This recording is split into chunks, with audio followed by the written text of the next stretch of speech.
Hello, welcome to tonight's story. Today we will be uncovering why you wouldn't survive a day in a Roman gladiator school and more. But before we begin, I would very much love to hear where you're tuning in from and what time it is for you. If you could say so in the comments, it would really make my day. And thank you so much for being here. Now, let's get started. Picture this. The sun has barely risen over the tiled roofs of Capua, but already the dust of the ludus, the gladiator school, is thick in your nose. You're not a soldier. You're not a volunteer. You are a slave, bought like cattle, shackled, branded, and marched into the arena's shadow. You're one of dozens forced into the stone belly of the training compound owned by a lanista, a gladiator master who has purchased you from the spoils of war or a slave market. And here, your life now belongs to the arena. You're not a person anymore. You're an investment. The day begins before the heat hits its full cruelty. You're already sweating, barefoot on gravel, stripped to a loincloth, your back still raw from the last flogging. An instructor, called a doctor, barks commands in Latin. You don't understand all the words, but the meaning is clear enough. Move, fight, survive, or suffer. And suffer you will. Training isn't glamorous. It's brutal repetition, endless drills, and weapon practice designed not to teach you honour, but how to bleed slower than the man across from you. You start with wooden swords, rudies, heavier than real ones, so your arms feel like sandbags by midday. You slam them against straw dummies until your blisters crack and your muscles scream. Some men collapse, some vomit. The doctor just sneers. You eat gruel, bean mush called pulse, and sip watered-down wine. Meat is rare, but you need strength, so you scarf it all down, even as you watch rats scurry across the corners of the mess hall. Hygiene is an afterthought. Infection spreads quickly and wounds, both from training and punishment, fester. One wrong step and that blister on your foot becomes an abscess. A limp becomes a liability. Weakness is not tolerated. Then there are the punishments. Try to escape and you'll be whipped or worse, crucified outside the school gates as a warning to the others. Talk back to a doctorate and your rations vanish. Refuse to train, you're beaten until you stand. There are no choices here, only survival. And yet, this isn't just a prison. It's a performance factory.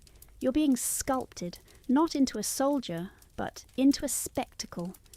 The lanista parades you before wealthy visitors like livestock. He brags about your strength, your heritage. Are you a Gaul, a Thracian, a former Roman soldier who rebelled? Each backstory becomes marketing for the crowds.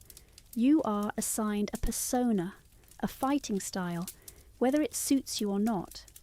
You might be forced to fight as a retiarius with a net and trident, light armour, exposed flesh. Or perhaps a mumio clad in heavy bronze with a gladius and a cumbersome fish-shaped helmet that blocks your vision and steams up with your every breath. You don't choose how you fight. You are cast like a character in a deadly play, and every day you train harder than the last. It's not enough to be strong. You must be entertaining. You learn how to posture, to roar, to make the kill look good. Because that's the twisted truth of gladiator life. It's not just about surviving the fight, it's about selling the show. And even if you're not in the arena yet, you're always surrounded by its ghost. The training yard is built beside it. You hear the roars, you hear the screams, you hear the chants for blood. You know one day soon they'll chant your name, if you're lucky enough to earn one before you die. And here's the worst part. You train for months, and maybe even years, and your first match might be your last. Not every opponent is a fellow trainee. Sometimes it's a convicted criminal thrown in to die. Sometimes it's a wild beast. Sometimes it's a champion, seasoned, brutal, undefeated. But no matter who you face, the crowd expects one thing: entertainment, blood, and silence from the dead. Because you are not a man anymore. You are a tool, a pawn in a game played by emperors and aristocrats. A brief thrill for a bored crowd. A name that might never be remembered. So yes, if you woke up in a Roman gladiator school, thinking you could handle it, you wouldn't last a day. He wasn't born to fight for Rome's pleasure. Spartacus was born free, a Thracian by blood, modern-day Bulgaria or northeastern Greece, a fierce land of rugged hills, thick forests and proud warriors. He likely served in the Roman auxiliary for a time, a foreign soldier hired by Rome to fight her battles. But at some point, whether through desertion, mutiny or bad luck, he was captured, enslaved, and sold into the blood-soaked machine of gladiator life. They shackled him, stripped him of his name, branded him like cattle, and sent him to Capua, to the same gladiator school run by a lanista named Lentulus Batiatus, a place where men were broken and reforged into killers for sport. But Spartacus was different. He didn't just train, he watched, he waited, and quietly he planned. Now Rome had seen slave uprisings before, small, quickly extinguished. But Spartacus didn't want a riot, he wanted an exodus, a jailbreak, not for vengeance, not even for glory, but for freedom. It started with kitchen knives. In 73 BCE, Spartacus and about 70 fellow gladiators, mostly Gauls and Thracians, overpowered the guards using utensils from the mess hall. They raided the armory, seized real weapons, and broke out of the ludus, fleeing into the countryside. But they didn't vanish.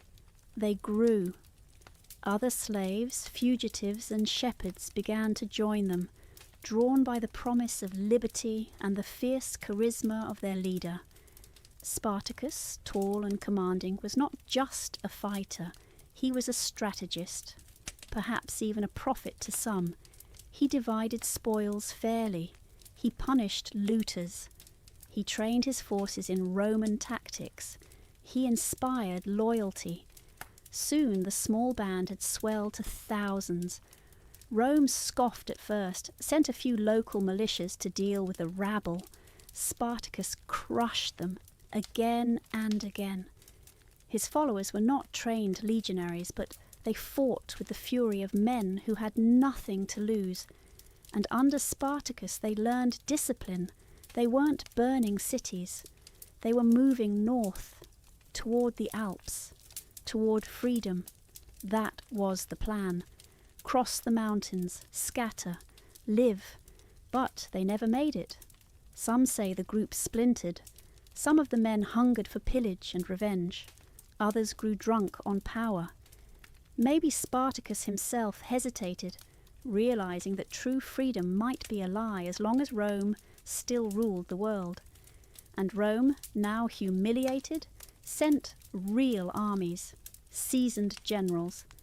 The Senate appointed Marcus Licinius Crassus, a ruthless patrician and the richest man in Rome. He wasn't interested in games. He was interested in annihilation. By then, Spartacus's army had swollen to nearly 70,000, but supplies were short, discipline was fraying, and Rome was closing in. In a final effort, Spartacus led his men south again, hoping to secure passage across the sea with the help of pirates. The deal collapsed. The trap snapped shut. In 71 BCE, on the plains of Lucania, the full force of Rome fell upon Spartacus. The battle was brutal.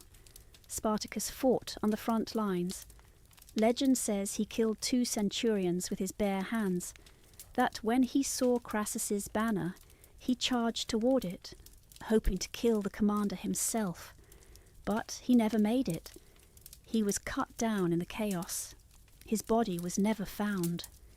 In the aftermath, over 6,000 of his captured followers were crucified along the Appian Way, the road from Capua to Rome, as a warning, mile after mile of twisted, rotting bodies, a forest of agony stretching for days. And yet, Spartacus never vanished. His name echoed through the centuries. To Rome he was a criminal, a danger, a crack in the empire's armour. To others he was a hero, a symbol of resistance, proof that even in chains a man could rise, could dream, could fight for something more than survival. You see, most gladiators died in the arena, forgotten by history. But Spartacus, he died a legend, and perhaps that's what frightened Rome the most. In the shadow of the Colosseum, beneath the roar of the crowd, there was a quieter kind of warfare taking place, one not fought with swords, but with ink, wax, and whispered names. They were called defictiones, curse tablets, thin sheets of lead etched with desperate prayers, angry commands or vengeful threats, folded like letters and pierced with nails.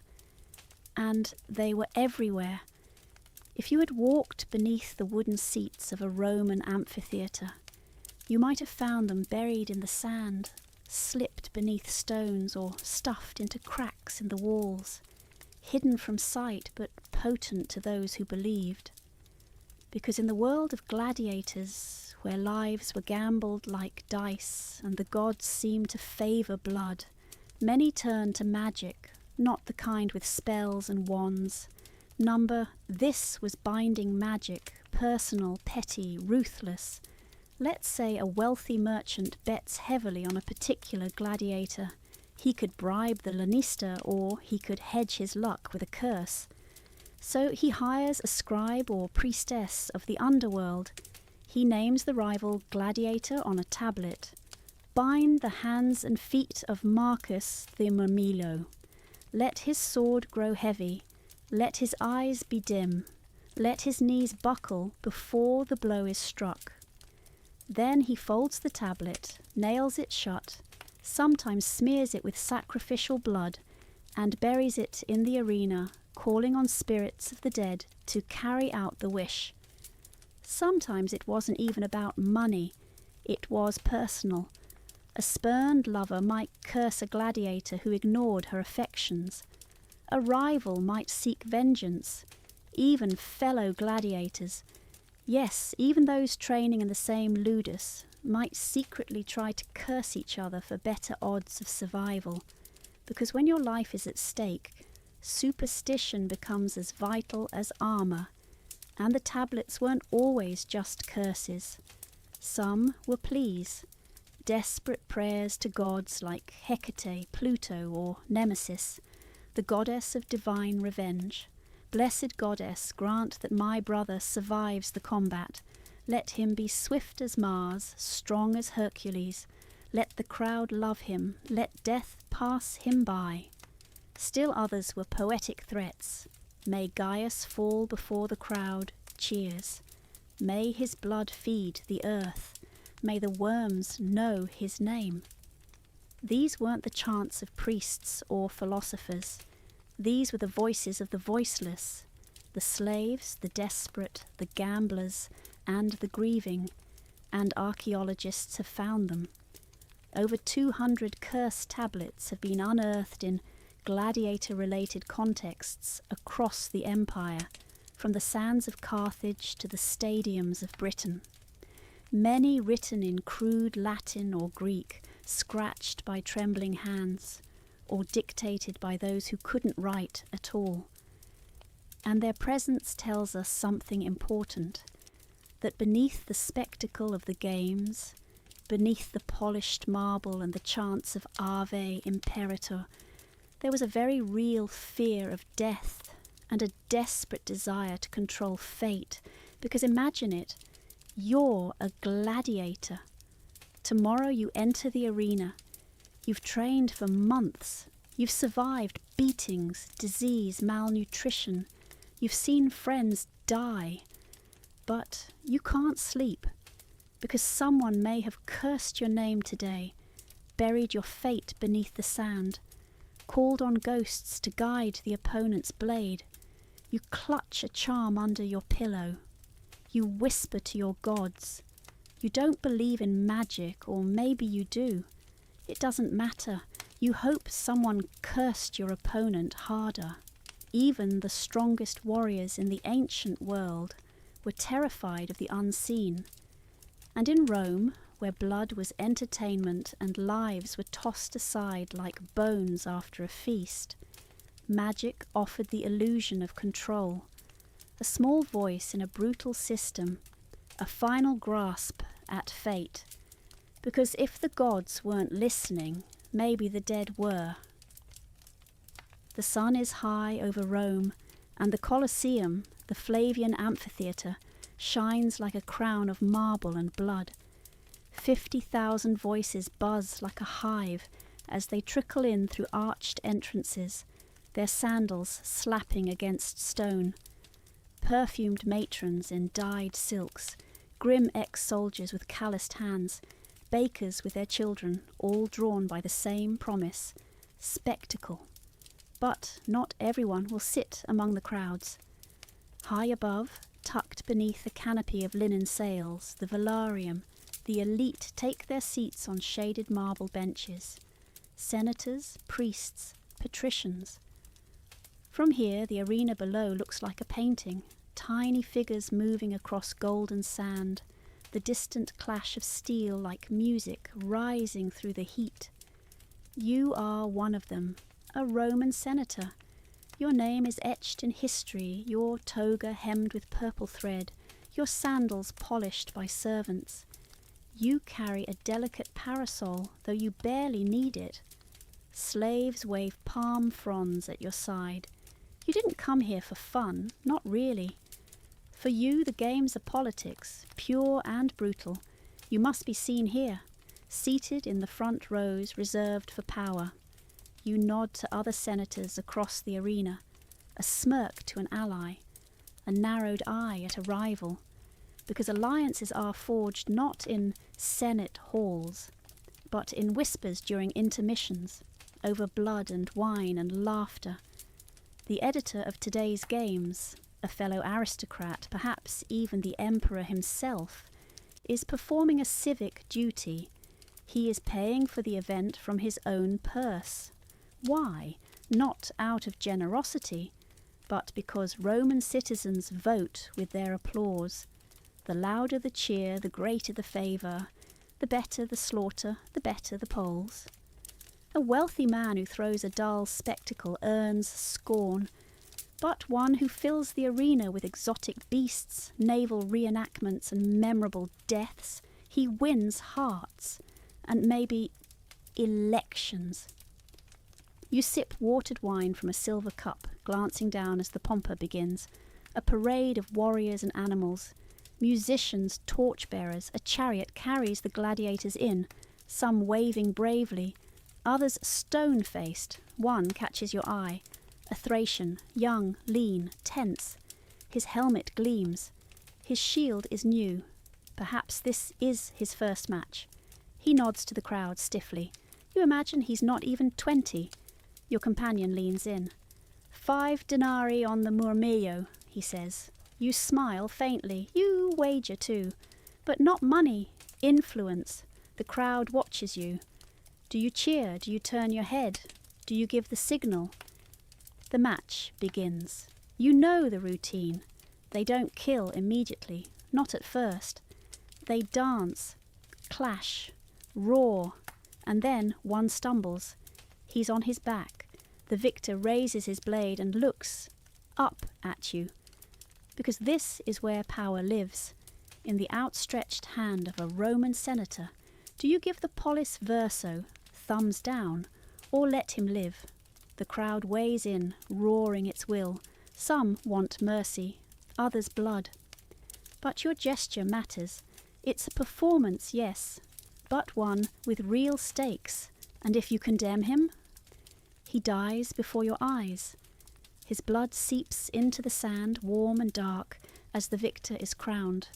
Flowers rain down, trumpets blare, bread is tossed from baskets, and you, draped in silk and status, have played God for a moment.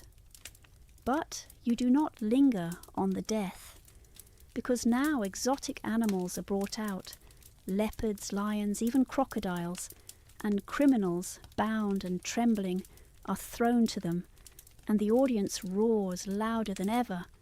This is Rome. The arena is more than entertainment.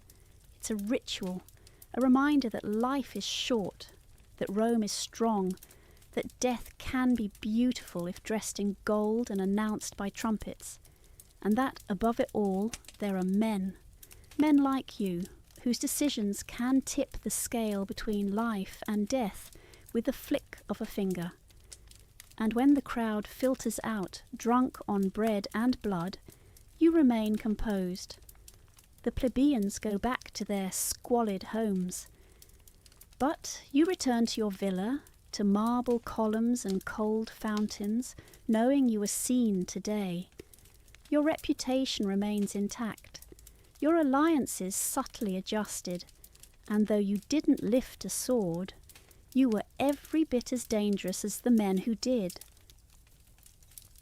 You may think the sands of the Roman arena belonged only to men, but step quietly through time, and you'll hear the echo of another kind of warrior. Not as many, not as celebrated, but just as fierce. They were called gladiatrices, female gladiators. Their names were rarely recorded, their victories often unmentioned in stone, but they existed, and they bled. Let's begin in the shadows. Women in Rome had limited rights.